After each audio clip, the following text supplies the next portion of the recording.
Well, this is preparation for the whelping. You want to make sure you have some essentials. Of course, alcohol,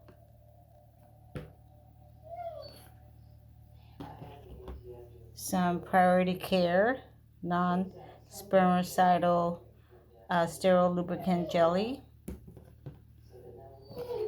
You want to have a thermometer to check her temperature. Some scissors, some sharp scissors. These are sterilized already. This is for the puppies, so you can suck all the mucus out of their nose and their mouth. You must do that. This is to tie their umbilical cord. You have to cut it above the line and then tie it with what's this called? Dental floss. You don't want to get minty flavored, you want to get the plain. And of course you want to make sure you have sleeves for your thermometer. That way it stays sterile. This is for cutting the umbilical cord. This is a safer one. I like these. My husband likes these, but I prefer these. These are safer. You always want a little basket like this for the puppies. Fill this up with hot water. Keep it underneath so it can keep them warm with a nice blanket. And also this can go with you in case of an emergency. You have to go to the doctor. You always want to have a vet on hand. Of course, Dr. Zoo is our vet, so she knows. We keep her updated. In case we have to fly to her office, we have like an emergency bag with blankets, water bottles, heating blankets for the puppies. You want to make sure that you keep them warm, and of course a beautiful laundry basket to put the puppies in and keep them warm. That's in case of an emergency. And this is Pet Cal. You get it at Revival. It's good calcium for the mother in case she doesn't produce a lot of milk at the beginning, or like maybe maybe the third or fourth day. You can give her some Pet Cals, and that really helps with the milk production. And while you're whelping, you want to make sure you have a Tums. I thought I had some, which I do. I just put them somewhere to bring them in here. And I don't know where I put them, but I will find them.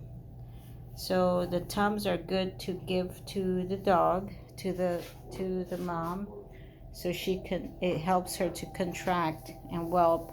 Also, the other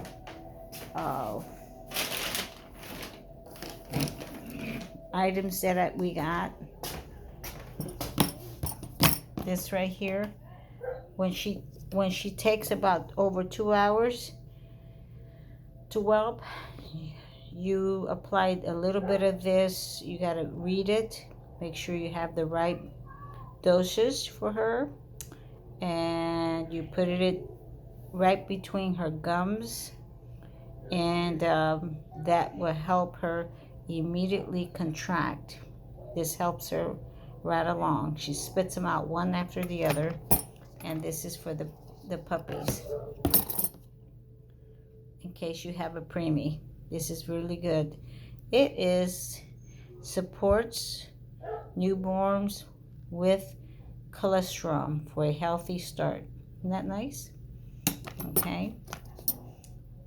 So this is I'm getting everything ready. I got my blankets ready, my heating blankets ready. Now tomorrow, I'm gonna break this apart, and you will see how we layer everything. If you're planning on being a breeder, these are things that we do. This whelping box, we had it for years. What I do is I clean it with Kennel Clean, sterilize it all the time, and then I use it for the puppies and for the mom. And then when I'm finished with it, I put kennel clean again, and for the next time. And then when we were ready to have puppies, I redo it again. Kennel clean, even though it's clean, I do it again. Make sure it stays nice and fresh and clean. But I'm gonna be with her. Me and her were here last night, so I wait until she sleeps and she's comfortable, and then Mama Tova calls me. But she already ate. She's satisfied. She has fresh water right there, and so these are things that I have ready. I think I have a few more items. Buckets. I have 2 5-gallon buckets and 2 buckets for warm water. That way I keep her clean back there, especially when she's whelping. You want to make sure that you clean her legs and her back end, because there's a lot of liquid that comes out, and so you want to make sure the mother stays clean at all times. That's why these blankets are here.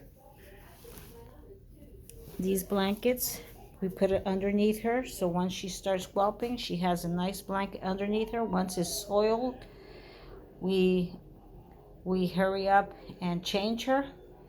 We change her position, and then we put a fresh one down for her and the puppies. Even though the puppies are nursing, my husband and I do this together. So it's a lot of work, but it's rewarding because you get to see the blessings that the Lord has for us to see. All the babies are blessed. So anyways, and this is some tidbits in case you want to be a breeder, or in case you're a breeder and you don't know what to do or what to buy. These are just some suggestions from Hunters and Farms. Okay, from our home to yours, and this is Good Evening from Hunters and Farms.